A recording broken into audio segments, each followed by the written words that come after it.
So you got to hold it up like this pretty well, right? Yeah, good. You're good. That's how you hold the mic. Okay, perfect. And just so you know, sometimes when I do these kind of one-on-one interview kind of things like this, I'll use whatever kind of silly things we say as the intro, and then that'll become, the intro to the show, and then, whatever. So I just got put on the intro with you got that comment right there. Exactly right. You're on the intro. That's right. Duty, honor, country dictate what you ought to be, what you can be, what you will be.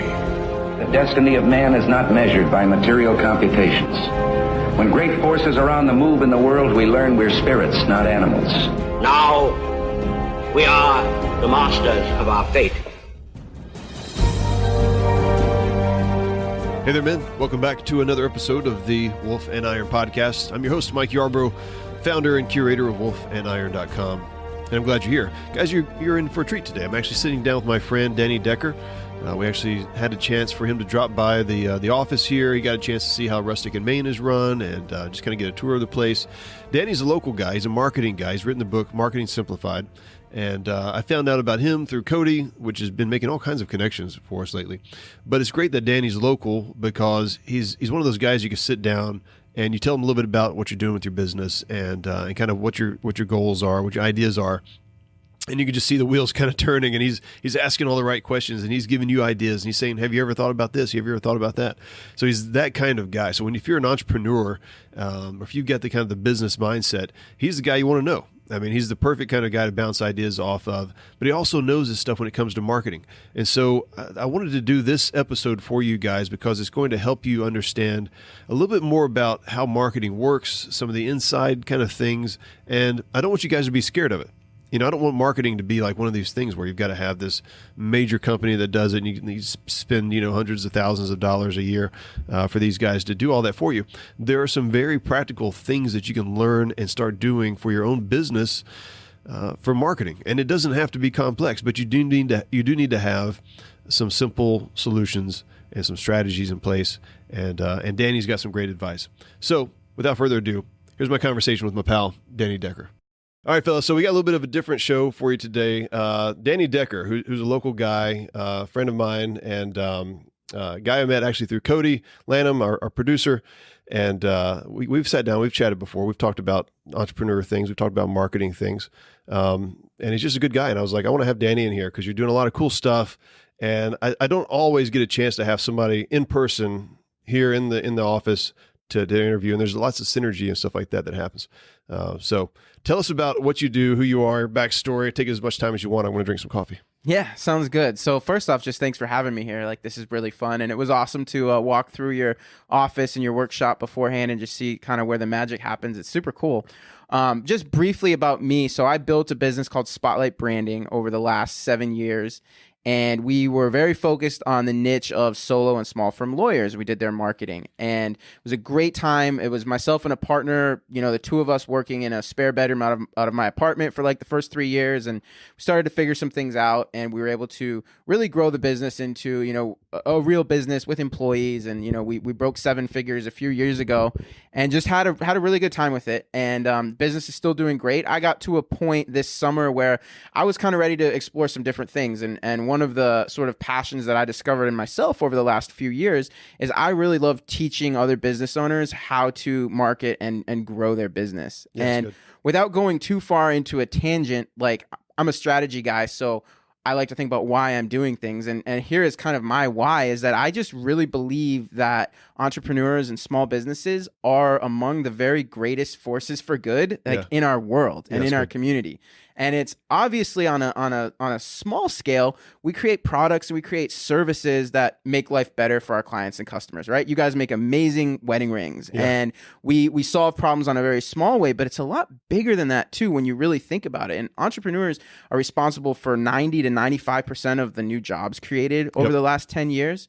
And one of the most impactful things that I ever experienced at Spotlight Branding just happened on a random day when I'm kind of walking out of my private office into like our main area, and I see, just this awesome team that we've built. And I realized that, man, like, not only are we serving our clients and serving our customers, but we're creating a life and an income and allowing this awesome team of people to, buy houses and buy cars and have kids. And it's like, as entrepreneurs, that's as good as it gets, man. Like, it's awesome to make money. It's awesome to serve people, but we're creating jobs for people. We're creating lives for people. Not only that, we're creating, tax revenue. We're as entrepreneurs, we just impact the world in such a tangible, like, real way. And so that's what I'm about. And that was sort of a process of me of discovering that was my passion. And it dovetails, and I don't want to go too far yet, but like my sort of belief is that the main thing that keeps entrepreneurs from growing as big as they could get and doing as much good as they could do is that they can't quite figure out this whole marketing thing. Yeah. Marketing is just a mystery, and it's really hard for people to create systems and really grow. And the problem with that is, well, if you're not growing, you're not helping as many customers as you could help. You're not employing as many people. So I'm really passionate about helping business owners take control of their marketing so that they can grow faster and do more good in the world. Yeah. That's awesome, man. You touched on a couple of things that I want to dovetail on. One, you said you're a process guy, and I could totally tell that. When you came into, I was showing Danny around the Rustic and Maine kind of office here. So Wolf and Iron and Rustic and Maine's all kind of combined into this facility.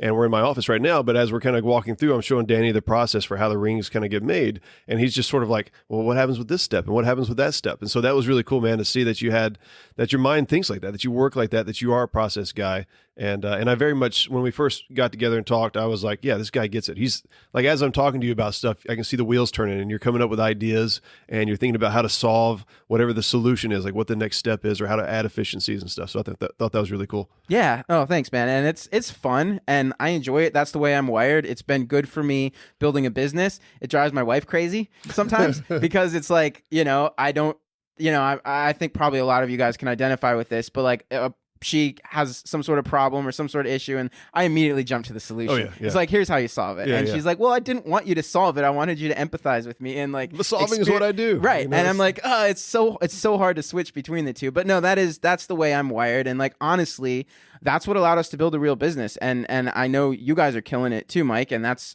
a big reason why is because you approach it that way. But so many entrepreneurs and business owners just wake up every day and they just kind of do the things like that they see, and there's no process, and they never get through their to-do list, and it's hard to grow. Like one of the most impactful books I ever read on a business side was E-Myth by Michael Gerber, and his basic point is that every business it's just a collection of systems, and a well-run, well-organized business is systematized from the marketing to the sales to the operations to the finances, everything. So that's just how I look at business is a collection of systems, and that's why I was so fascinated by what you had going on out there, because it's just right there for everybody to see. These are the systems. This is how we power our business. It's awesome. So my background is a software developer. I don't know if you knew that or not. Some of the guys probably remember that. I talk about it on occasion. I'm actually going to be bringing that up a lot in the Side Hustle Switch course, which, as you and I are sitting here recording this, is going to be launching tomorrow. But by the time the guys listen to the podcast, it will have already recorded or have happened and launched and all that kind of stuff, and you guys missed out. But my software development background really helps me to think about things in a systematic, kind of componentized sort of way. And so when I approach how we're going to do business here, the podcast, it doesn't really matter what it is. There's always a workflow that's happening in my mind, and I'm going, okay, how do I break these down into repeatable steps that I know can have as little errors as possible, and I can have an empirical view into how does this step actually perform? Does this part work well? To kind of give you a quick example here, and I don't want to go off on a tangent, but one of the processes for our ring creation is that there's a sanding process. I don't want to go into details, but there's a sanding process for some of the finer elements of our rings, right? And we've been doing this by hand for a while. It's just kind of how I started. It's just the kind of way that things have been done. And I actually went back to train somebody new to kind of start this process. And I was like, this is a pain in the butt. This process takes way too long. Why am I spending 4 or 5 minutes sanding this stuff down? There's got to be a better way. And really quickly on my phone, I looked up and I saw, okay, there's this actually like there's a little sander that you can actually attach to your desk. And it's about maybe 4 inches wide. And it's got these two little 2.5 inch sanding pads, right? And it just, and I'm like, that would cut our time in half. And so that's the kind of stuff where I come to it, and I know you do as well. I see something and I go, that could be more efficient without sacrificing quality. And I'm always just thinking about process, always thinking about workflow and that kind of stuff. Yeah. No, I love it, man. And I would venture to say, and I don't know your full story, but I would venture to say that that's one of the biggest reasons why you've been able to be successful in this space, because there's not a shortage of people out there who are, making cool handmade things and putting them on Etsy. Sure. But there are not a lot of people who have turned it into a scalable business, cranking out, a lot of awesome product consistently day after day after day. Yeah. And I think that your wiring as a software engineer and that like gravitation towards processes and procedures is probably one of the big factors in you guys' success. So that's really cool to see. Yeah, man. Yeah, very good. So let's get into marketing. Let's take a little trip down memory lane. When did you told us about when you got a passion for what you do now and educating people and helping them grow their businesses and that kind of stuff. When did you figure out that marketing was your thing, like that you were a marketing guy? That's a super interesting question. And I've been thinking about that a little bit lately. Very early is the short answer to that. Okay. Very early in my life. But here is why, because I really believe there's a lot that goes into marketing, but marketing is communication. Like fundamentally, marketing is communicating with the outside world. And I'm a communicator. I am someone who enjoys communication, and I think it comes from, I grew up, I don't know if I've told you this, but my parents were missionaries in West Africa. Okay. So for my whole childhood, I bounced between random countries in West Africa, Liberia and Ivory Coast, and then I would come back to the United States for 6 months. And so my whole childhood versus, some people live in the same area their entire life. I went to like 15 schools in my like 12 years of schooling. So my whole childhood was bouncing back and forth between different communities. And one of the things that sort of forced me to do just to adapt was kind of learn how to like read a culture. And like I moved into a new school halfway through the year. Well, how do people talk here? What do people do here? How do they communicate here? And so it sort of forced me as just a way of adapting and being a social person to learn how to communicate and message with different audiences. You know, like it's very different becoming friends with people who live in West Africa versus, privileged people in a upper middle class, school in Minnesota. Sure. And so I developed that ability pretty early on to learn how to adjust my messaging and my communication to the audiences around me. And that has stuck with me. And I've sort of come to that realization now that that's where it started. Yeah. But yeah, I wouldn't have been able to express that to you 5 years ago, but that's what it's about for me. It's about figuring out how do you communicate with people in a way that they really understand what you're trying to say and they understand how you're trying to add value to their life. And really that's kind of marketing in a nutshell. Yeah. So for the entrepreneurs out there, one of the things that you want to get good at is understanding, okay, you've got the idea in your head of what you want to do. You can kind of see the vision of how your product or your service is going to be really valuable to somebody. But you've got to be able to communicate that to the people out there who've never heard of you, don't understand anything about, they may have never even heard of your idea. Your concept is foreign to them. And so that's always a challenge. We kind of talked about this a little bit beforehand before we got on the podcast call. It's just that there's a road, there's a process that you have to kind of just be willing to go through when you're marketing to put stuff out there, see how it's received, evaluate it, put stuff out there, see how it's received and evaluate it over and over again. And I think a lot of people get frustrated with that, but we're going to help you guys with that with the call here today. Yeah. Well, no, I love that you said that because really one of the core like foundational pieces of marketing is figuring out what your message is. And basically by message, I just mean, how do you talk about your products and services? How do you explain them to people? And most business owners don't spend all that much time thinking about it. Yeah. And the reason is because they are so knee deep or eye level deep in operating their business that like they know their business inside and out on a very deep level, but they don't necessarily realize that their customers out there don't have that knowledge. Right. And so we as business owners want to talk about how the sausage gets made, right? And all the customer wants to know is that the sausage tastes good. Exactly. Yeah. And it's really, really hard. And that's one of the things that I do now. That's one of the things that I do with my clients is help them really figure out the core of their message. And 99% of the time, the thing that they need to do is simplify it, actually. Because most business owners know too much about their business and it makes it hard for them to communicate with the outside world. Let me give you just a quick example. Okay. some of you guys out there may follow politics. And so flash it back to 2016, the Republican primary. Yeah. You had Jeb Bush going up against Donald Trump and plenty of others. Right. On its face, Jeb Bush, it was the most possible. He was just a very qualified candidate. Yeah. He had all the name recognition. He had a huge fundraising advantage. I think he spent like $150 million before dropping out. Wrote books on education, on immigration, was just a policy expert. And whether you like him or not, like, he knew his stuff. Sure. Donald Trump didn't have all of that going for him, but what Donald Trump had was an incredibly simple message. Yeah. Make America great again. It's on the hat. It's brilliant. And Jeb Bush, for all of his knowledge and all of his expertise, if I'm going to ask you what was Jeb Bush's message, I got no idea. You got no idea. Yeah. And nobody had any idea. I'm Jeb Bush. Vote for me. Yeah. I mean, that's all I got. Yeah. And but Make America Great Again lands immediately, and it resonates, and that in no small part is why he was able to win the primary and go on, and Hillary didn't have much of a message either, and so that's just a great example. Like, we have to simplify, like, stop complicating things.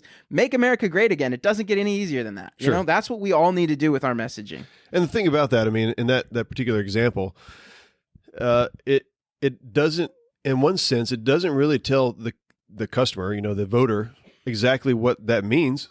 It just kind of gives them a concept of, like, that means what I want it to mean, right? And that works when you got this broad, you know, the audience is as wide as America is, right?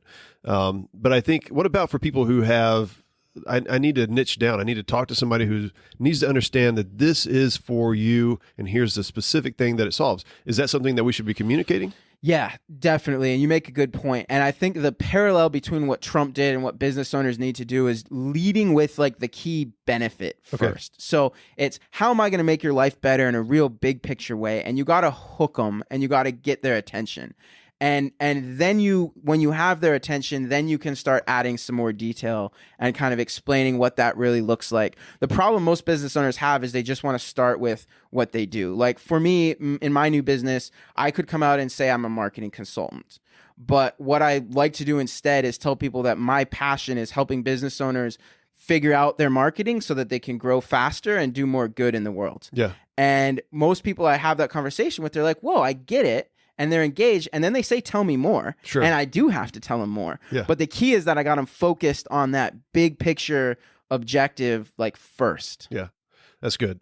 So for the Side Hustle Switch course, this is something I'm having a lot of fun with, because it's it's one of those things where I'm going to be telling people how the course is almost like a testing ground, a proving ground for some of the things that I do for business and marketing and stuff that you and I talk about and whatnot. And so I'm going to give people some inside scoop into how this whole thing is growing and why I'm doing it the way that I'm doing it. And so the kind of the tagline is, for the Side Hustle Switch, is make the leap from your career to your calling, right? Okay. I like that. Sounds good. What does that mean? Right? Tell me more.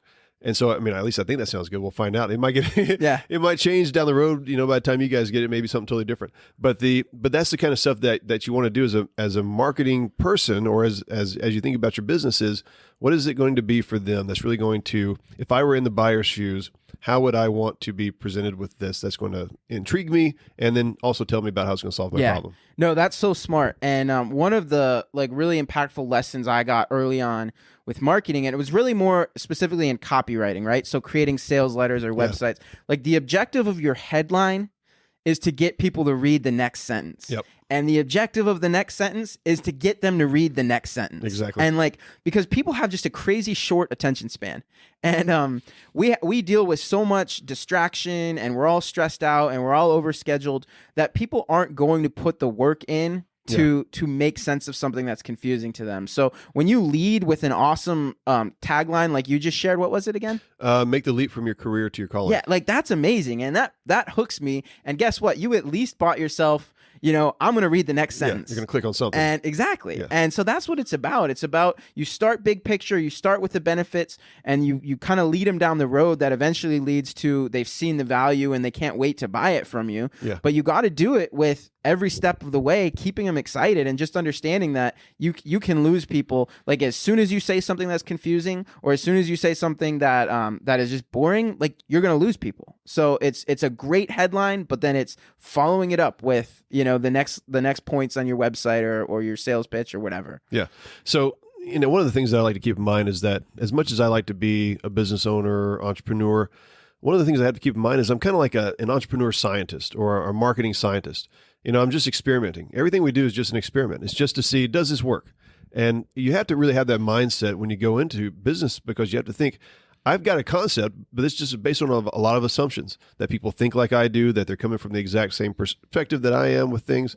And a lot of times those assumptions are not right. And so we've got to put something out there, test it out, and see, be willing to say that worked or that didn't work, and just have that honest conversation with ourselves. That's so good, man. And that's such a big thing you have to do in marketing, especially because the ideas, you and I love that tagline that you just shared, but you're about to start testing it, and Sure. and we'll see if it works. Yeah, exactly. And I can think of so many examples of that in my own career working at Spotlight Branding and building my own businesses.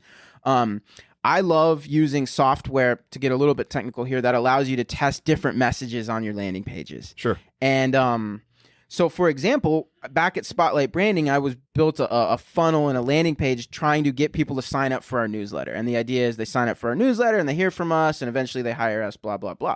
So I built a simple little landing page, and it was really ugly. It was terrible. It drove me crazy how ugly it was. Sure, yeah. But it converted at about 15%. Which was good enough to keep going forward. Yeah. And so one of the first things I did was then hire a graphic designer and be like, all right, let's make this thing look really good. Yeah. Well, we were never able to find a design that outperformed that ugly little landing page that I built myself. And it drove me nuts. I'm like, how is this thing converting better than these professionally designed pages?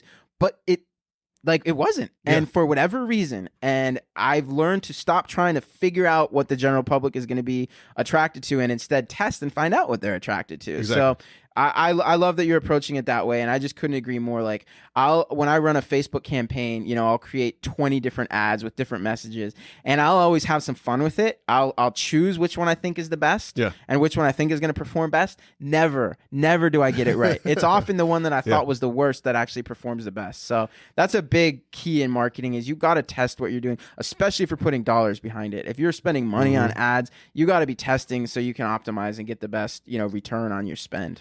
And it's hard to do ugly things, because you think that represents me, that represents my brand. Yeah. But it's and it feels a little bit gimmicky, but it's also it's giving people what they want. If they're clicking on it and they're going to it and they're viewing it, there's something whether they know it or not, there's something about them that excites them about the way you've presented that. And it could just be as simple as we're in an age where people are looking for authenticity. Yeah. And an ugly landing page maybe just feels more authentic to people than a nicely produced, nicely designed, page. So I don't know, but it very well could just be, ugly often equals authentic, and that's attractive. I just had an idea. This is a brilliant idea. You and I are going to do this. We're going to find some children, and we're not going to find children. We're going to ask parents if we can use their children's drawings and stuff like that, and say, hey, we want you to help. If I was going to sell a thing, what would that look like, right? You write that up, and we'll use kids' drawings. And that'll be the first thing they see on Facebook, and it's just a kid's drawing, and it's like, buy this, listen to this man, or something, whatever. The kids come up with crazy stuff. Man, I am in. Isn't that crazy? I am in. I love that idea. Totally. We should just find an elementary school, talk to the art teachers and be like, hey, can we interest you in a project? An experiment. Yeah. I love that idea, man. I love it. The whole thing of explain it like I'm 5. Yeah. I don't know if you ever heard that, but Sure, that kids break things down and they make it simple, and that's what we're all looking for, really. So yeah, I love it. That'd be a lot of fun, anyhow. Even if it didn't work, it'd still be super fun. It'd be super fun. All right, so we got our message. We've got some kind of tactics here. We talked about a little bit. We can go deeper into any of these things. What about for the guy who's just starting out and he's like, okay, this sounds really cool, but I don't have $1,000 a month to put towards a marketing campaign to test stuff out just to see if it works. How do people get started marketing relatively cheaply, and what would we even say is cheap? $200 a month, $100 a month? So I would actually approach it like this. The first step is something that costs nothing, and that's to really spend the time figuring out what your message needs to be. Okay. You need to be able to communicate what you do, and then I'll almost always, it depends on the nature of the business, but assuming it's something where you're selling to people or where you can sell to people locally, the first thing to do is honestly to get out and network. Yeah, that's good. And we built I built a $1 million business where the first 3 years we were just hustling and networking. And my business partner, I was fortunate to have a partner so we could kind of divide and conquer. He did a lot of the networking. Yeah. And but just getting out there and meeting people and telling people what you do, which also, by the way, helps you quickly refine your message. Because when you're talking to people and you kind of get that blank stare, you got to go home and be like, all right, I need to talk about this differently because I'm confusing people. So to be honest, the biggest thing to do is just get out there and meet people. And that doesn't have to cost you anything. You know, you can join networking groups like BNI. There's other networking groups where there's a fee to be a part of. But just get out there and build community is kind of the first thing. And then you start spending some money and you do things to kind of my step 2 is usually to do things to then supplement that community that you've built. Because if you do a good job networking, you're going to find yourself with a couple hundred people that you know after a year or whatever. Yeah. But the problem is those people aren't going to hear from you except when you sit down with them face to face. So you start putting systems in place like an email newsletter, which is the simplest way to do it. And you just, everyone you meet, you put them on your mailing list. And then guess what? They're going to hear from you once a week or once a month. Mm-hmm. And that's how you really leverage like the network that you've built. And back at Spotlight Branding, we would have lawyers who would hire us to help with their marketing. And we'd say, hey, how'd you hear about us? And they'd be like, well, I met one of you guys like 3 years ago and I was really impressed. But I didn't have the money to go forward with it then. But I've been getting your newsletter every week for the last 3 years, and now I do have the money, and now I'm ready to hire you guys. Yeah. So it was a networking investment that I made or my partner made 3 years ago. Yeah. But because we had a system to, stay top of mind with them, they thought about us and they hired us 3 years later. And there's programs like MailChimp or Constant Contact where you can do this completely free. So like you don't even have to start spending money at this point to do a pretty good job of marketing yourself. Yeah, that's really good. I like that. I also, I've got a Facebook group, and so these guys have been invaluable for just if I have a new T-shirt design or a new product idea or something like that, or just give me product ideas. Just, hey guys, if you're going to buy something from a manly store, what would it be, right? And then you got 100, responses and great ideas. But if you don't have a Facebook group, one of the things that you can do is you can join other people's Facebook groups. And just, have a community there. Obviously, entrepreneurship would be great, but something that's related to your niche, whatever it is that you're going to be, maybe they're going to be potential customers down the road, and you don't have to sell them anything. You don't even have to point them to your website. Just throw out the question. Say, hey, guys, I'm thinking about starting a business that's going to do this or that, right? I'm thinking about selling a product that might do this or that. How would I phrase that? What would that mean for you guys to see that? How much would you want to pay for something like that? You can actually utilize other Facebook groups to just get information. That's so smart, man. And that's something I probably need to do more of. But it's like in today's age with social media, like we can do that type of market research for free. Yeah. Nuts. And 50 years ago, it would have cost thousands and thousands of dollars to do that kind of research. But that's such a good point. Like, yeah, get feedback from people that are, fit the mold of your target customer. That's brilliant. That's really smart. Yeah, that's good. So let's say that they've got some feedback now. They're ready to kind of start. They got the website up and going. They've picked out the name. They've got their message refined. What are some next steps to really start honing in on who their customer is, how to price their product, any kind of things like that, any kind of thoughts you may have as far as like next steps as far as selling? What should I price it at? Those kinds of things. Yeah. So the whole pricing thing is a really interesting conversation. And generally, I'll start with what I generally believe is right for most businesses, which is if you can create a product or a service that you can market to a more affluent section of the community, you're generally going to do better because you can afford to charge premium prices, and that's how you can really scale and build a business. If you're in a place where the only reason people are hiring you or buying your products is because they're the cheapest, that's really a tough place to be as a small business because your profit margins are so small that you can't afford to hire a team, you can't afford to invest in marketing. But even worse than that is anyone who's choosing you because you're the cheapest is going to leave you at the drop of a hat as soon as Walmart comes along and does what you do even cheaper. So I always encourage my clients and really any entrepreneurs out there listening to this to try to target your business towards a more affluent market and build a premium brand. And that's how you win as a small business is you build a premium brand and you attract people who are willing to pay more because they're going to get a product that's incredible, because they're going to get service that's incredible. Yeah. You know what I mean? Yeah, and a good example of this is just what happens with restaurants on Groupon. Okay.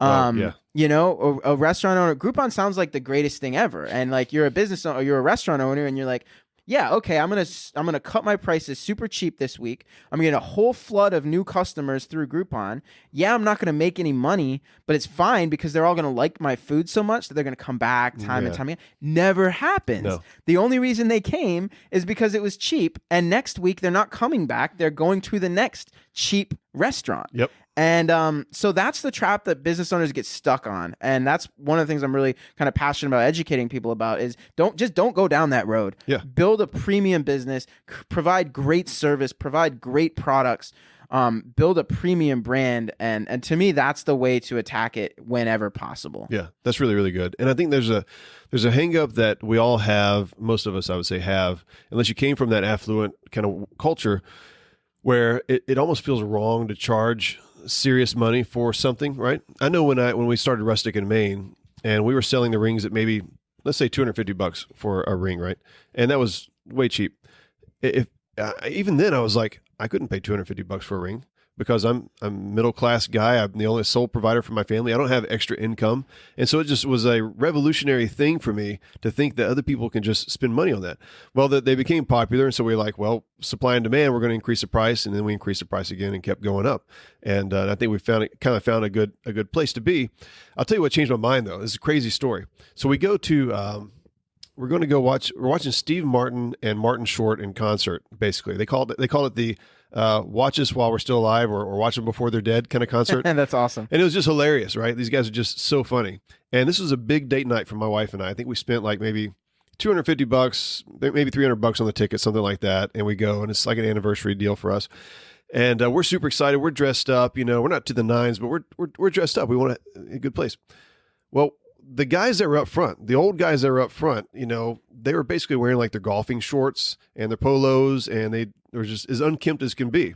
And the reason that I found out about them was because they're the guys who got called up, during the show, which was funny. But I just thought these guys, they just dropped, $400 or $500 on these tickets, came in and acted like it was no big deal. And they're going to probably go out to eat, after the show and spend however much money. And it just, the fact that there are people out there like that still is difficult for me to wrap my mind around. That is an awesome story. And that's such a true point. And I mean, I'm in the same boat as you. I grew up, my parents were missionaries. And so I didn't grow up in an affluent community by any stretch. And so I totally get that. And, sort of the thing that you guys are learning, and the thing I would want, entrepreneurs out there to hear is that like there are more affluent people out there than most of us can wrap our heads around. And so the challenge then is how do you market to them? How do you reach those people? And, fortunately, social media and, you can do so much targeting on Facebook and LinkedIn, and you can really start to target people based on income level, and you can buy mailing lists based on income level. You can do things like, advertise your products on in-flight magazines or on the magazines that go in private airlines and things like that. Because there's a whole nother world out there of people that are living life in a way that, like, for me is, was shocking. Just kind of like the experience you had. Like the idea that people are flying around on private jets regularly is crazy. But there's not just one or two people doing it. There's thousands and thousands. Yeah. And it's like, man, like if you have the sort of determination to find those people and market to those people, that's how you build a killer business. Yeah. And there's different levels of that too. I mean, there's the, I own a hotel, Rich, and then there's I've just got a lot of extra money. My wife and I both work, and we just got money for vacations and things like that, and we just, we can spend it, right? And so it just runs the gamut. Like for Wolf and Iron, for example, my goal is to reach the hearts of men who want to grow as fathers and leaders and husbands. And so these are men who are just in any spectrum. The guys who are listening to this, you guys are all over the place. Some of you guys got lots of money. Some of you guys don't have very much money. And so my goal is to reach you guys with this podcast. So the podcast is free. That's a pretty low, barrier of entry there. The shirts that we sell, they're USA made, but they're not, we sell them at usually $28 retail, right? For a t-shirt. They probably should sell for more like $35, $37 or something like that because they're made in the US. They cost about twice as much as shirts that normally do. But at the same time, there's this mission aspect of it, right? And at the same time, I also know from a marketing standpoint, as a business owner, I'm shooting myself in the foot because if I sell a t-shirt and I make $10 off of it, that's great. That's fine. But if I sell a t-shirt and I make $25 off of it, then now I can do a whole lot more for you guys. I can offer more stuff. I can do more fun things. I can have more people. I can hire people to do neat things. We can have more products in the store. We can test new things, right? And so there's kind of this tug there, right? And that's just one of those things I guess we just have to wrestle with. I don't know. Yeah. Well, and you gave a great example of sort of how to deal with it, because I do believe in, even though you want to target, in many cases, more affluent people, and you want to charge higher rates for your products and your services, you still have to address the fact that, hey, not everybody out there has that kind of money. And also not everybody who has that kind of money is willing to invest it in you when they just met you. Yeah, so right. building a marketing system that sort of works kind of like a funnel, Yeah. where you sort of build like the ground floor. If you look at it like as a pyramid, really the ground floor are all the people that are consuming your free content, Yeah. So listening to the podcast. In my case, I do an email tip sheet that goes out once a week, and I have a pretty big audience for that. So you do things that are free. Yeah. And then the key is like then stepping them up the ladder, right? To the next like rung in the pyramid, where now they're paying $20 for a t-shirt. And then they're like, all right, maybe I will drop some more money for a ring. And then, man, I want to get coached and learn how to live my, Yeah. And so it's kind of like an ascension process of pulling people up your pyramid. And that's totally a smart way to go about it. And I'm working on that in my own business too. Yeah. Yeah. And it's a fun process. That's the thing. If you realize that it's supposed to not work the first time, and the whole point is you're gathering data, it's a fun process. You can actually enjoy this. Yeah, and that's so good. And that's another huge lesson I've learned personally, is that really nothing unfolds the way you think it's going to unfold in business. Like I can't think of a single time where some idea or some venture like unfolded exactly the way I thought it was going to go. No, you run into brick walls, things don't go well, you get surprised by an aspect of it that did go well, and it's a constant series of adjustments. And I think business and entrepreneurship is a constant series of adjustments, and marketing is absolutely just a constant series of adjustments. You figure out what works. Yeah. And we were talking about this a little bit before the call. We talked about it a little bit, not the call, the podcast here. I'm so used to saying before the call when I do this, like it's kind of messing me up a little bit. The here in person, we talked about this a little bit beforehand, and that is there's so many variables when you're doing a marketing campaign, right? It's okay, this didn't go over like I thought it would. Is it because my copy's wrong? Is it too long? Do I need to shorten it up? Do I need to simplify the message? Do I need to change the image? Do I need to change the price? Do I need to have a offer something free first and then bring the customer in?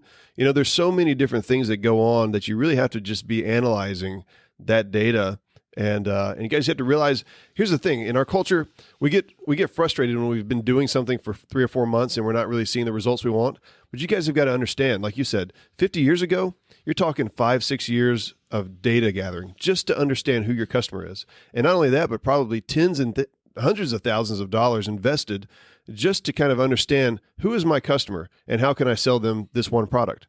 It's nuts that the time in which we live and the amount of opportunity we have, guys. It is just nuts. Yeah, 100%. And the technology that exists today and just makes it so easy to measure every step of the process. So we were talking about Facebook ads, and you can use the data on Facebook to help you figure out, it's all about isolating the variables, and is this image the problem? Is the copy the problem? Is the link the problem? And Facebook allows you to just test all of that. And then you use your landing page software and you test different headlines and it's all about the testing, and it's all about, like they said in science, it's isolating the variable, you know? And the more you can, because it's just crazy. Like, just to give an example, man, I can't remember this exact thing, but I was once testing sort of an order form, and the button that they clicked to like submit the form, I think my original button said submit, and then the button that I tested against it said act now. Oh yeah. And everything else on the page, which there's headlines and copy and image,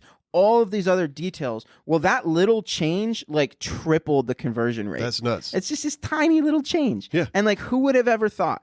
But that's what it's all about, is you just got to test those variables. And to your point, we can do that today, and it's amazing. And the opportunity to do that is really just amazing. And it totally didn't exist 20 years ago, let alone 50 years ago. Yeah, exactly.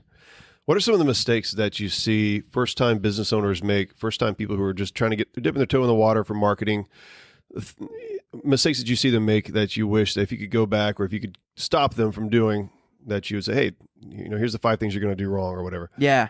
I would say the biggest thing, and the funny thing is this isn't just for people who are just starting out.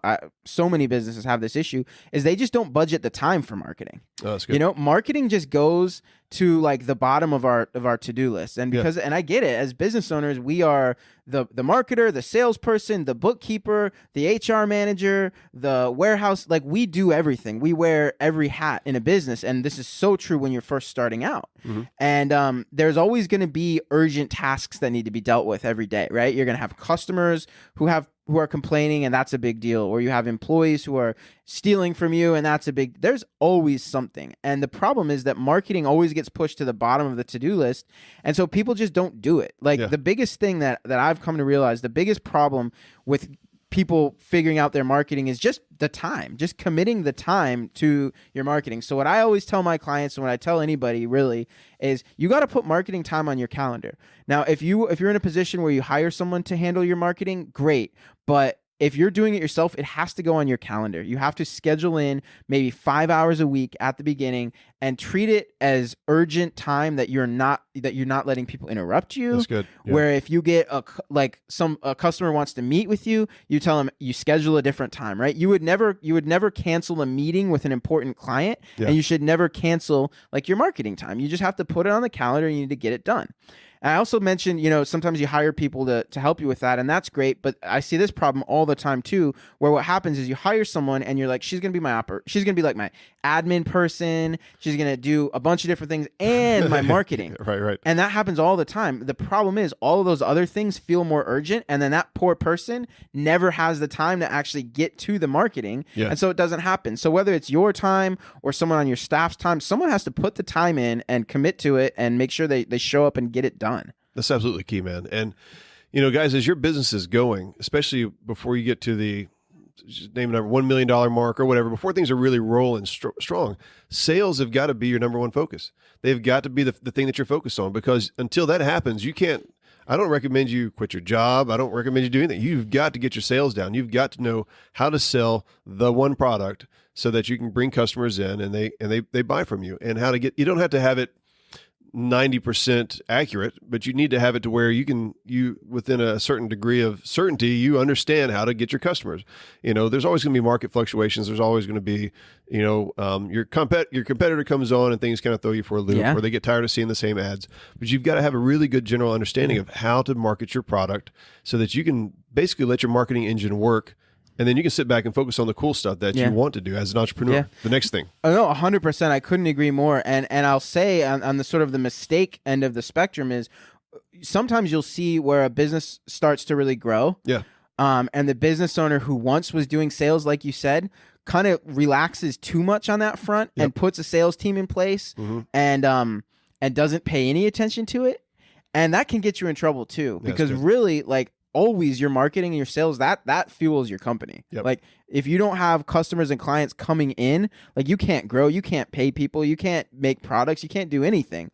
So not only would I completely echo what you said at the beginning, but you always got to keep at least one eye on it. And you, at the very least, you need to be talking to your marketing people regularly and talking to your sales people regularly, because as soon as something shifts and they can't sell for you anymore, if you don't have the ability to jump in and do it, you're in trouble. And it's not going to take long before you're in real trouble. Yeah, absolutely right.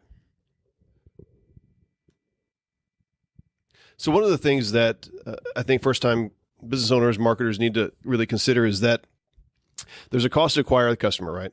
So you're going to spend X amount of money to get the customer in, and sometimes that is... You don't want to have a product in place where you lose money on the first product, ideally, right? But sometimes, especially in the retail industry, that happens. So, for example, if I'm selling somebody a T-shirt at Wolf and Iron, maybe they've been listening to the podcast, maybe they've been following along for some time, and I just say, hey, guys, go out, buy our latest T-shirt. I send them an email, and they go and they buy it, right? And it's a fairly cheap in terms of actual dollar spend for me to acquire that customer. But for new customers who have never heard about Wolf and Iron, I'm spending maybe $4 or $5 to bring them into the fold, right? To get them to buy a T-shirt, and I'm maybe making $3 off a T-shirt, right? Something like that, unless I sell them some beard oil or something along the way. So there's a difference there, and I don't know if you want to talk about this or not, but I thought I'd throw it out there. There's a difference between understanding that you've got a front-end product that you're selling that maybe is allowing you to just fund the business and kind of keep things moving along. but it's not really bringing in the revenue that you want. But then you've got back-end products that you want to kind of upsell or sell to customers later, so that you've already spent the $5 or however much it is, $50 to acquire that customer. Now you get a chance to email market to them. They're happy customers. They're going to be a lot cheaper to sell to down the road. Do you have any thoughts on that? Yeah, that's just such a huge deal. One of the key things I would say is understanding like the lifetime value of your customers. That's good. Versus just the transactional value. Because if you have a business model where all you can do is sell them one t-shirt, well, then you better make a lot of money on that t-shirt, because that's all Right. you're getting from them. Right. But if you're able to structure your business in a way that the t-shirt is just the first step and it's the beginning of the relationship, Yeah. and for years you're going to have the opportunity to sell them different products, upsell, cross-sell, well, then, man, I'll give them the t-shirt for free if it means that Sure. over the next 10 years, they're going to be worth thousands of dollars to me. And I can give you a personal example of this. So when we started Spotlight Branding, we just did websites for people. Yeah. And that was it. And so it's a one-time engagement, and we would charge, $4,000 or $5,000 for the website, but then we were done. And so it was myself and my partner, and we had costs to cover. There's not a lot of margin left over. Yeah, and right. then you have to go out and sell another website to somebody the next month. And so a game changer for us was when we realized we have to create sustainable revenue. We have to create long-term relationships with our clients. And so we figured out how to do monthly marketing for them really well. So back at Spotlight Branding, we did things like their ongoing social media, ongoing content creation, newsletters. And all of a sudden, instead of a client being worth $4,000 to $5,000, they were worth $15,000 to $20,000 over the course of a year. Yeah. that's And great. man, that is just a complete. It's night and day. Yeah. Because when a client is worth $20,000, we can afford to take a portion of that money and hire staff. Yeah. And invest into our marketing. And versus when we were just selling one-off services, like we were just scraping by. Yeah. And so 100%. And actually that's one of the themes in my book is the concept of creating recurring revenue, because it's not, get this, it's 9 times more expensive to go out and find a new customer Wow. than it is to sell the exact same product or service to an existing customer. Yeah. So like, why the heck would we go out and reinvent the wheel and try to find new customers every time we want to make a sale, when instead we could continue to build this community and sell over and over and over to them. And it's not just a transaction, it's you're providing them value. They're happy to spend their money with you. So I just think that might be one of the biggest things in terms of building a real sustainable business, is figuring out how to sell to the same people over and over and over again over the course of years. Yeah. And it's so important, guys, that you fulfill whatever your marketing promise is to those first customers, because that USA Made t-shirt, that wedding ring, that whatever it is you happen to sell, you better knock it out of the park.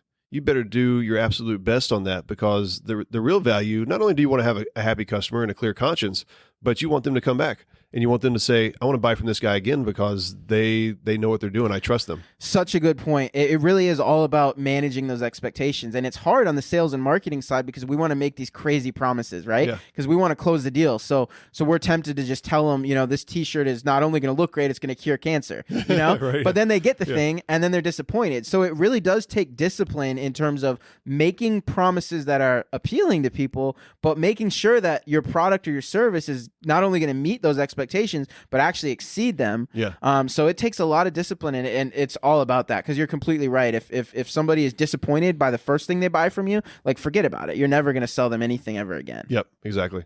So for Rustic, whenever I think about this example, Rustic's a little bit on the flip of that.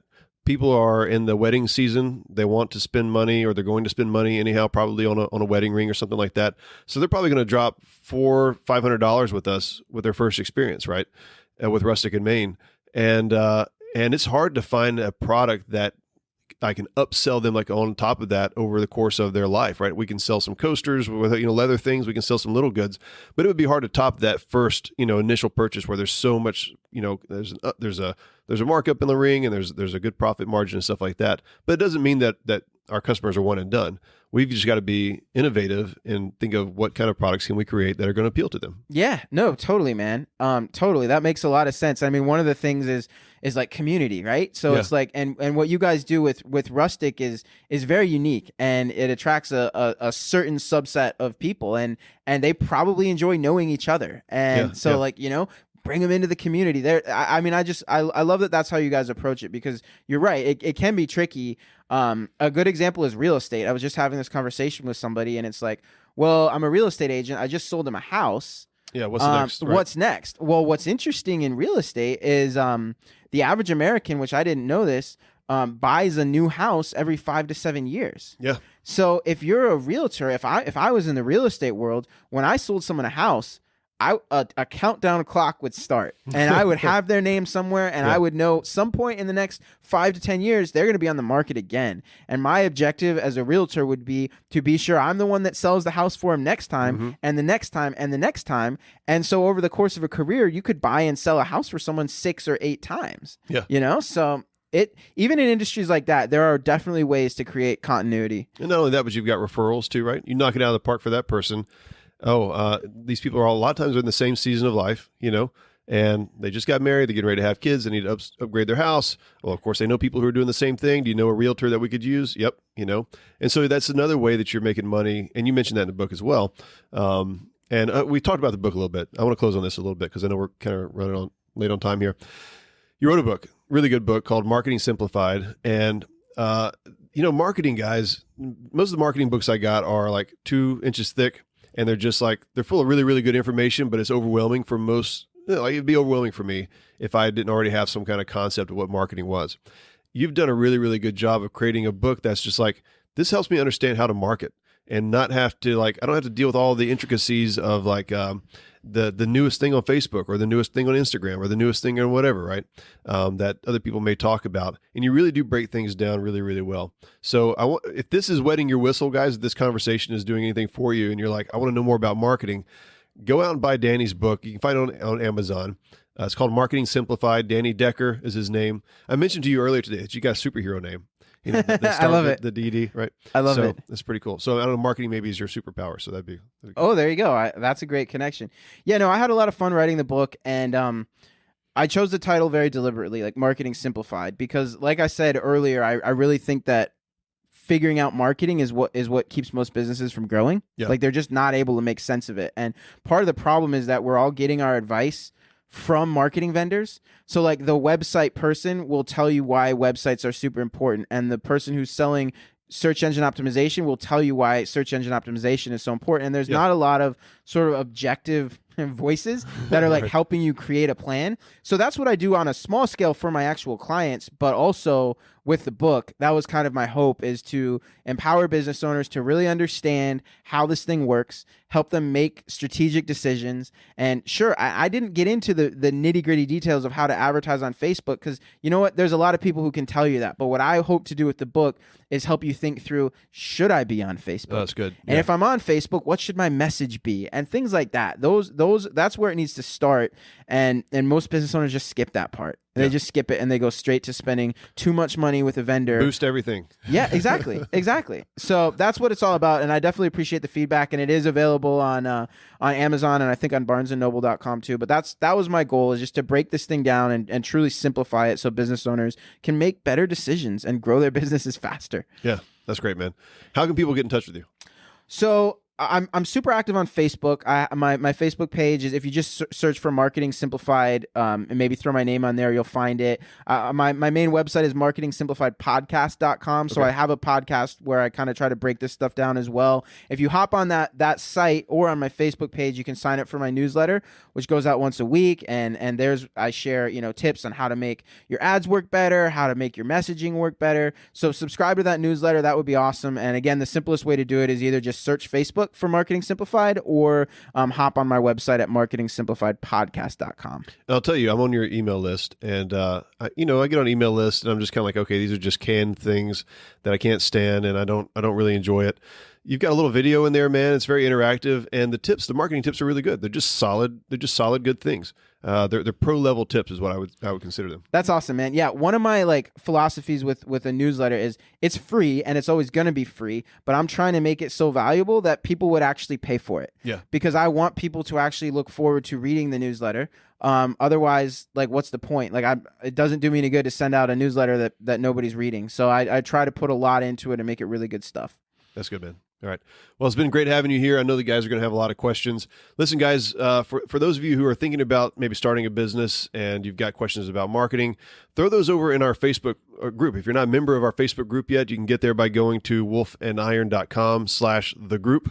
And there'll be some questions for you to answer there. We don't let just anybody in. We actually turn away more guys from the group than we let in. And that's to keep the caliber of men high there so that you know that when you're there, you're speaking to guys who care about being a man, who care about things like this. And any questions you got about marketing would be great to throw in there just to kind of get some thoughts going. We've got some entrepreneurial minds in there. I don't know if you're a member of the group yet, but I want to have you added. Yeah, no, I'd love to. Yeah. I hope I pass the criteria, and I hope I'm one of the guys that can get in. Yeah, you'll be a shoo, and I know a guy, so you're all right. Sweet. So we'll get Danny over there too, and you can ask the questions there. But just throw whatever questions you got out there. I love talking about this stuff. I know Danny obviously does as well. And Danny, my friend, I really appreciate having you here. Yeah, great. Thanks, Mike. It was a blast being here. All right, bud. Well, there you have it, men. I'd love to know what you thought about the episode. Feel free to reach out to me on any of my social media networks. And look, if you got something out of this, make sure another guy does too. Share the episode and make sure it gets in front of the guys that need to hear it the most. Until next time, keep your powder dry, and may a fair wind be always in your sails.